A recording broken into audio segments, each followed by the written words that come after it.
What's up everyone, Jay here with Tap and Turn Gaming, coming at you today with another EDH deck tech requested to us by one of our viewers. Today's deck is for a Sen Triplets EDH deck. This deck was requested to us by Infernal Gamer. So Infernal Gamer, this is the Sen Triplets build you were looking for. So I hope you enjoy it, and everybody else watching, hope you enjoyed the deck tech as well. So let's get on right into it. The general obviously is Sen Triplets. It's a 5-cost Esper color general. It's a legendary artifact creature human wizard. It's a 3/3 body, and at the beginning of your upkeep, choose target opponent. This turn that player can't play spells or activate abilities and plays with his or her hand revealed. You can play cards from that player's hand this turn. So essentially, when it comes around to your turn, if you have your general on the board, excuse me, you can pick one of your opponents and they essentially can't do anything during your turn. They can't cast instants, they can't activate abilities of anything. You essentially shut them out during your turn so they can't answer anything that you're doing, and you can also play cards from their hand. So it's definitely a control-based general for sure.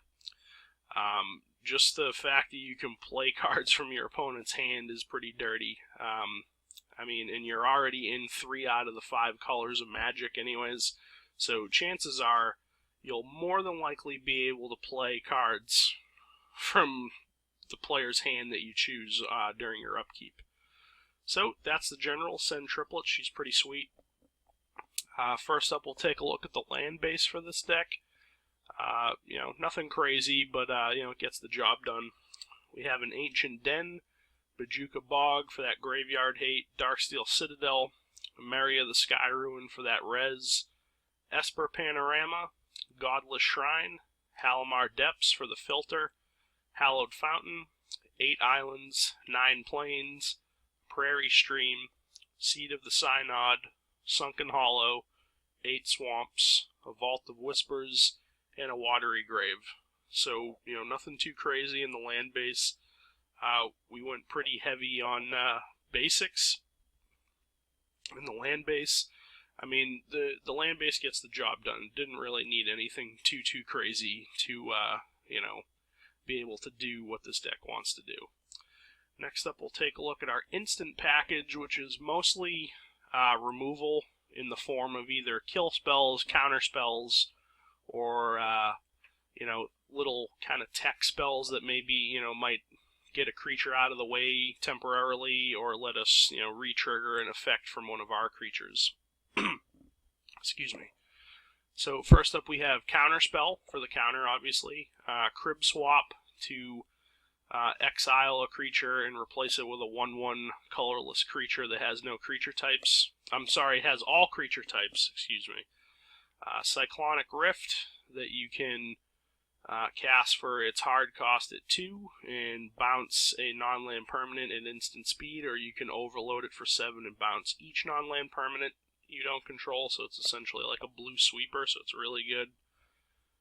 Dissipate for the counter, Fairy Trickery for the counter, Ghostly Flicker to exile 2 artifacts, creatures, and or lands, and they come right back, so you know, you can use that on your stuff, your opponent's stuff, whatever. Mostly it's here to re-trigger effects of our stuff. Hero's Downfall to kill a creature or planeswalker. Hinder for the counter, Mortify to kill a creature or enchantment. Murder to kill any creature. Reality Shift lets us exile a creature and that creature's controller manifests the top card of their deck. Spell Crumple for the counter, and Turn to Mist to flicker a creature and it comes back at end of turn. So pretty basic instant package, you know, like I said, mostly counter and kill with a couple of little techie spells that really help us, you know, re-trigger some enter the battlefield effects on our creatures. Next up, we'll take a look at our enchantments. We run Darkest Hour to make all creatures in play black. Debtor's Knell for the resurrection on our upkeep from any graveyard. Dictate of Erebos and Grave Pact basically serve the same function. Whenever we lose a guy, everybody else loses a guy. Oversold Cemetery for the creature recursion. As long as we have 4 or more creatures in our graveyard, we can take one back from our graveyard to our hand on our upkeep. And Palace Siege kind of serves that same purpose. It just costs, a lot more mana, but we have the choice of choosing one of the 2 modes on it. 9 times out of 10, we're going to choose Khans to get that creature resurrection, but maybe if we have an Oversold Cemetery already online, we can choose dragons to get that life drain and gain.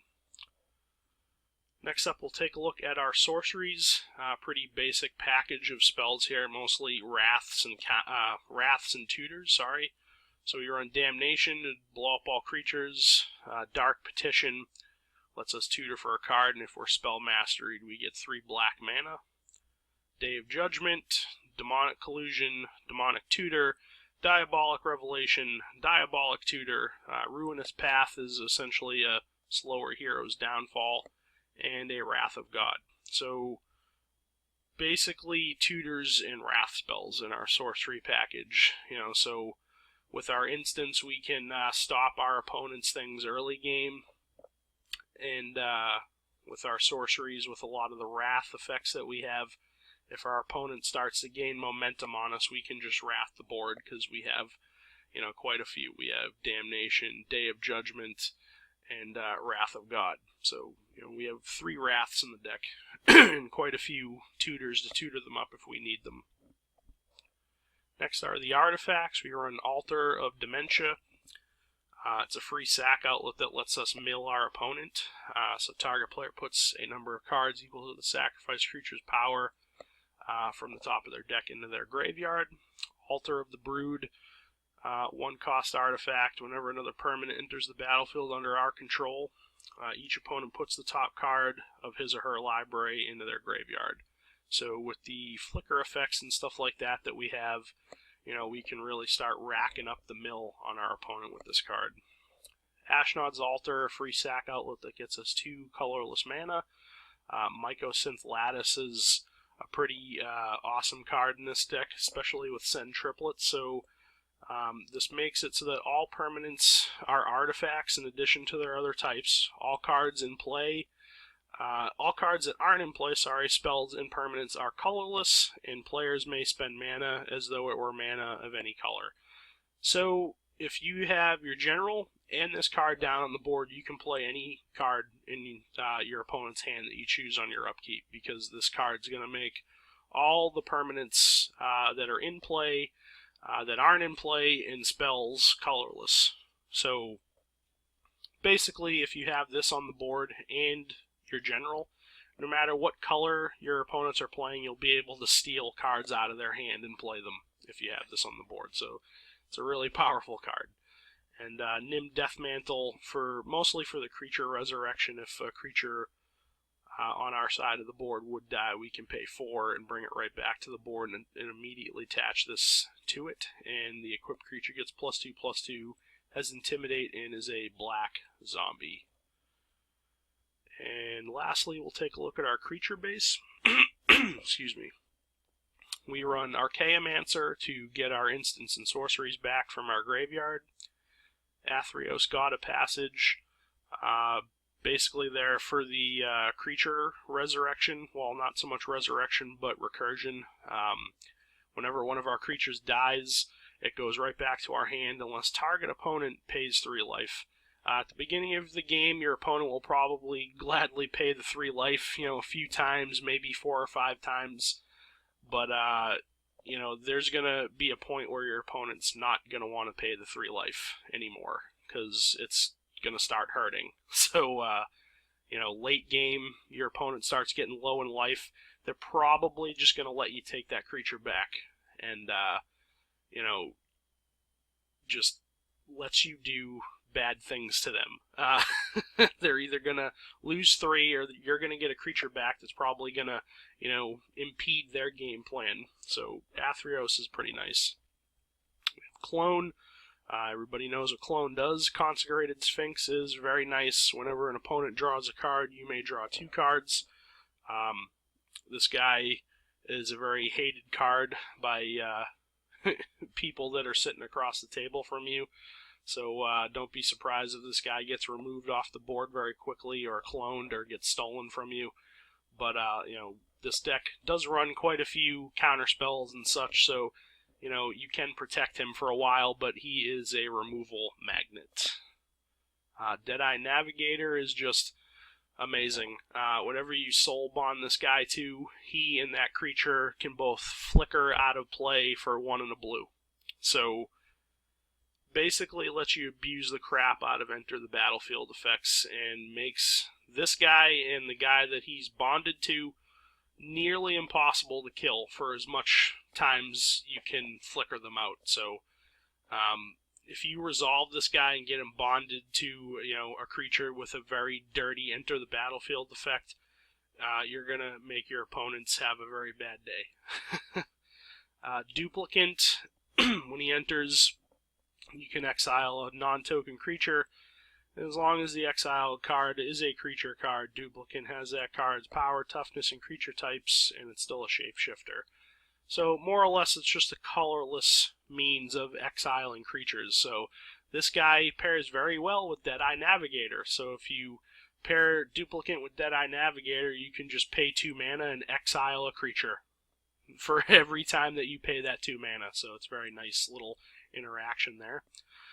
Erebos, God of the Dead, as a 4-cost 5/7 legendary god. As long as your devotion to black is less than 5, he's not a dude, but that's okay, because it makes it so that our opponents can't gain life, and we can pay 2 and 2 life to draw a card. So he's pretty cool.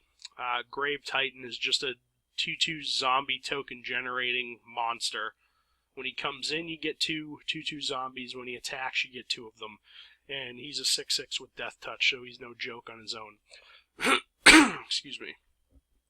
Karmic Guide is basically there for the creature resurrection out of our graveyard. That's more or less why it's there. Also combos well with Deadeye Navigator. MemNark is a very dirty card. He lets you make permanents artifacts in addition to their other types for 1 and 2 blue. And then we can gain control of target artifact for 3 and a blue. If you have Mycosynth Lattice down on the board, everything on the board is going to be an artifact anyways. So you can just pay 4 mana and gain control of anything that your opponent has on the board for 4 mana. That's very nice. Mnemonic Wall is essentially the same thing as Archaeomancer. It lets us take back our instants and sorceries out of the graveyard to our hand. Palancron is a 4/5 for 7. He's a flyer, and when he enters the battlefield, untap up to 7 lands. He's very similar to Peregrine Drake. Peregrine Drake lets you untap up to 5 lands. With either one of these guys on the board, and a Archaeomancer on the board, or a Mnemonic Wall, and a Ghostly Flicker in your hand, you can generate infinite mana. Phantasmal Image is essentially just a 2-cost clone that whenever it gets targeted by something, you have to sacrifice it, but that's okay. For 2 mana, I'll gladly have that stipulation to maybe clone my opponent's big, burly, nasty creature on the board that's potentially smacking my face in. Phyrexian Ingester is very similar to Duplicant, except he will get bigger off of the creature's power and toughness that he exiles. So again, he works very well with Deadeye. Phyrexian Metamorph lets you clone any creature or artifact on the board, and he's got a very versatile mana cost at 3 and a Phyrexian blue, so you can pay that with either a blue mana or 2 life. Profaner of the Dead is a 4-cost 3/3 with Exploit, so when he comes in you can sacrifice a creature, and when he exploits a creature, return to their owner's hands all creatures your opponents control with toughness less than the exploited creature's toughness. So if you exploit your Phyrexian Jester, and maybe he gobbled something up and he's friggin' huge. Let's say he has 8 toughness. If you exploit him to Profaner, you're going to bounce each creature on your opponent's side of the board that has less than 8 toughness, which is probably going to be just about everything. So Profaner of the Dead is a very nice card. Next up is Runescarred Demon. We're going to scroll down a bit here. He is essentially a demonic tutor on a 6/6 flying body for 7 mana. So very nice card, pairs very well with Deadeye Navigator, but then again, basically any creature with a enter the battlefield effect is good with Deadeye Navigator. Next is Sokka Shima the Imposter, a 4-cost 3/1 that clones any creature when it comes into play, but it retains its name. So if I clone, let's say, your Vorinclex Voice of Hunger, I will also have a Vorinclex, but it's not called Vorinclex, it's called Sokka Shima the Imposter. So, you know, back in the day when the legend rule was different, this, would have mattered a lot. Now since they've changed the legend rule, not so much, but it does have the ability to bounce to your hand at the end of your turn for 2 and 2 blue. So, you can bounce it to your hand and then recast it and copy something different. So, still a pretty nice clone nonetheless. Here's Sokka Shima's Student, a 4-cost ninja clone with ninjutsu. So if you attack with a guy and it goes unblocked, you can essentially replace the attacking guy with this guy, and this guy comes into play tapped and attacking for that creature. And when he comes in, he clones something, so you can be very, very tricky with this guy. Next is Shi Aldred. Everybody knows what Shi Aldred does. Everybody loves Shi Aldred. If you're playing black, you're probably playing Shi Aldred. So next up we have Sidisi Undead Vizier. We're going to scroll down a bit here. It's a 5-cost 4/6 with Death Touch and Exploit. And when it exploits a creature, you get to Demonic Tutor. So pretty nice card. You can exploit herself when she comes in, so you can essentially use this as a 5-cost tutor spell. But, you'll probably want to exploit one of your other creatures, maybe something you stole from your opponent with MemNark. Or maybe one of your other creatures that, maybe has served its purpose and you no longer need it. So it's a pretty nice card, and a 4/6 with Death Touch is pretty nice as well. Next up is Sire of Stagnation, another new card from Battle for Zendikar. It's a 6-cost 5/7 Eldrazi with Devoid, so it has no color, even though it costs a blue and a black to play. But whenever a land enters the battlefield under an opponent's control, that player exiles the top 2 cards of their deck and you draw 2 cards. When I first saw this card, it reminded me a lot of Consecrated Sphinx. This card definitely isn't on the same power level as Consecrated Sphinx, but it's still pretty damn powerful. Your opponents are going to be playing lands either way, whether they're ramping into them or they're just playing them. So this guy lets you punish your opponent for putting lands onto the board and lets you draw cards off of it. So this guy might fly under the radar a little bit when you play him. Your opponents might see him and be like, oh, okay. Whenever I play a land, you get to exile a couple cards and draw some cards. Okay, I might let that fly a little bit. Generally, when someone sees a Consecrated Sphinx, they're either going to try to kill it, or they're going to try to steal it, or they're going to try to clone it, because they either don't want you drawing cards, or they also want to be drawing that many cards. And as you can tell, this guy on TCG only costs about $3. Consecrated Sphinx is like anywhere from $15 to $20. So, Consecrated Sphinx is on a different power level, but this guy's still pretty damn good, and he reminded me a lot of the Sphinx. So, I like this card a lot. Next up is Sidra Galvanic Genius, a 3-cost 2/2 that lets you pay a blue and animate a non-creature artifact into an artifact creature with power and toughness equal to its mana cost, and then you can pay white and a black to give target artifact creature Death Touch and Lifelink. So she's pretty nice. We do have, a decent amount of non-creature artifacts at 5, but we also have MemNark that allows us to steal our opponent's things. If we have Mycosynth Lattice down, we can steal any of our opponent's things, because they're all going to be artifacts. So, we can steal our opponent's things, and then, we can animate them into creatures and give them death touch and lifelink and attack with them or do whatever we want with them. So this is a really nice card.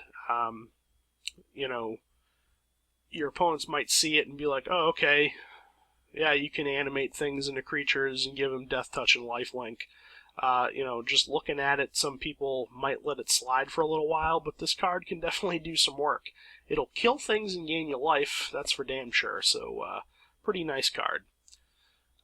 Here's Taissa Orzhov Scion, a 3-cost 2/3 that lets you sacrifice 3 white creatures to exile target creature, and then whenever another black creature you control is put into a graveyard from play, put a 1/1 white spirit creature token with flying into play. She does combo with Darkest Hour. So Darkest Hour makes all creatures black. So whenever a black creature you control dies, you get a 1/1 white spirit creature token with flying. But that creature will automatically become black. So essentially whenever one of your things dies, you're going to get a 1/1 flyer.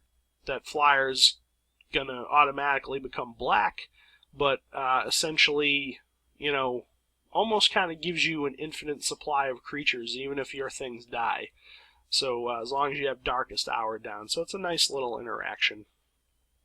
Next is Undead Alchemist, a 4-cost 4/2 zombie. If a zombie you control would deal combat damage to a player, instead that player puts that many cards from the top of their deck into their graveyard. And whenever a creature card is put into an opponent's graveyard from their library, you exile that card and put a 2/2 black zombie creature token onto the board. So he's pretty cool. Makes it so that whenever any of your zombies would deal damage, instead your opponent mills that many cards, and if whatever they mill for every creature, you get a 2/2 black zombie. So pretty nice. You could flood the board easily with this guy. Let's say you attack with a whole bunch of Grave Titan tokens, and you would deal a whole bunch of damage. You're going to mill that many cards, and then you're going to get that many more zombies for however many creatures off your opponent's deck that you just milled. So he's pretty cool. And lastly, we have Viscera Seer, a 1-cost 1/1 that lets you sack a guy to scry 1. So he works very nicely with Taissa and Darkest Hour. So if you have Darkest Hour and Taissa down, as we just discussed, whenever one of your dudes dies, you're going to immediately get a dude to replace it, because Darkest Hour makes all your stuff black. She says whenever another black creature you control dies, you get a 1/1 white spirit with flying. Well, the spirit's going to become black with Darkest Hour. So, you can sack a guy to Viscera Seer to scry. The guy that you just sacked, if you have Darkest Hour down, is black. Taissa's going to see that, and she's going to give you a 1/1 that you can sack to Viscera Seer to scry, and then you're going to get another 1/1. So it's essentially a nice little engine to get whatever card that you need on the top of your deck.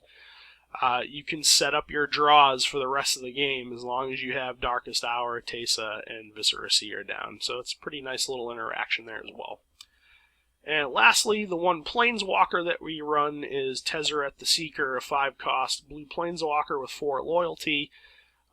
He has some pretty nice abilities. You can +1 to untap up to 2 target artifacts, -X to search your library for an artifact card with convert a mana cost X or less and put it onto the battlefield. And then -5, artifacts you control become artifact creatures with base power and toughness 5/5 until end of turn. More or less he's there to untap stuff and let you tutor up artifacts. So he's pretty nice. You may have seen some of the lands that we play: Ancient Den, Seed of the Synod, and Vault of Whispers. Well, those are artifacts. So you can -0 on him, and he can fetch you up those lands to ramp you a little bit. Or if you have Mycosynth Lattice down, he'll let you search for any card in your deck. So that's pretty nice as well. So he's pretty cool. So that about wraps up the deck tech for Sen Triplets. Just a couple of other things to talk about before we sign off here. The color balance is, relatively good. Pretty even balance of black, white, and blue.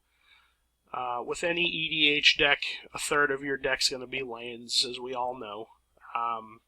This deck is relatively creature heavy, and then we do have a lot of instants. A little over 10% of our deck is instants, which are like kill spells and counter spells that really help us, stop our opponent from doing things that they want to do. And then the rest of the deck is compiled of the other types of cards, sorceries, enchantments, artifacts, and then the one planeswalker that we run. As far as the mana curve, it's pretty good. We got a couple things to play on turn 1, a lot more on turn 2. And then on turn 3 is where we really spike up with the most stuff that we can play. And then we curve downward from 3 pretty nicely. So a few less things to play on turn 4. And then from turn 5 to 6 to 7, we curve down pretty nicely. So, around turn 4 or 5, you'll probably be able to play multiple things a turn. As far as the price of this deck, according to TCG Player, it costs $362.01.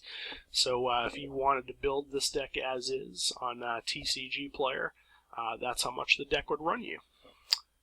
And as far as a couple of other things, this stupid little advertisement's in the way, but the deck can generate 1/1 spirits, 2/2 zombies, and 1/1 shapeshifters. And our average converted mana cost is 3.98, so that's definitely not bad. But yeah, that about wraps up the deck tech, guys. So I hope you enjoyed it. Infernal Gamer, I hope you enjoyed it especially, seeing as you're the one who requested that we build this. So I hope you enjoyed the deck list. If you're looking for maybe some inspiration or ideas for a Sen Triplets deck that you're building, I hope we helped you out here. And everybody else watching, I hope you enjoyed the deck tech as well. So that about wraps up everything. So thumbs up the video if you enjoyed it. Let us know that you liked it, so we will keep making more deck techs for you guys. We really do enjoy doing the viewer requested stuff and hearing your feedback on what you think about it. So leave us some comments in the comment section below what you think of this deck. And if you're not already subscribed to Tap and Turn Gaming, please hit that subscribe button. We really do appreciate it. But this has been Jay with Tap and Turn Gaming. Again, hope everybody enjoyed the video. Like, comment, subscribe, all that stuff, and we'll catch you later. Thanks a lot for watching, everyone.